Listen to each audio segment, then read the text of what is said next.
Abakristaayo bagenze mu bungi mu bimuli bya Lutiko eya St Paul's Cathedral Namirembe okwetaba mu lukung'aana lw'enjiri gagade olw'omwaka guno.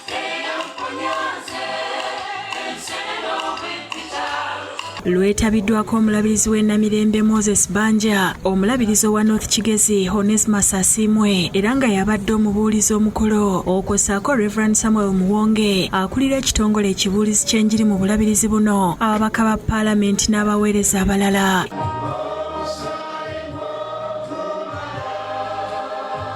Omulabirizi Banja yasoose okubuulira n'asaba abakristaayo okubala ebibala bya Katonda ebirungi nga bino byeyolekera mu bikolwa eby'ekisa. What kind of fruit people are seeing in you? Bibala kikaki abantu bye bakulabako. Oyinza okuba ng'otambula. You might be walking. Ng'olowooza nti bakumanyi. You think they don't know you. Bakumanyi. They know you. And even God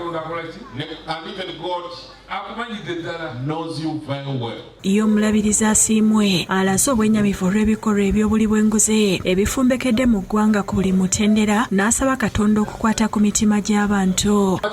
Corruption in Uganda is at its peak. Obuli bw'enguzi mu Uganda buli waggulu nnyo. To the extent that comedians have now come up with what they call a nomenclature, some kind of about the three arms of government. You know, the first one is the executive. They have called it the executives.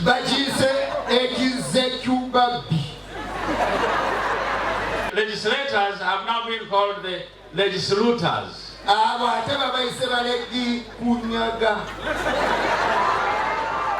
then the third arm is the judiciary. They now call it judiciary.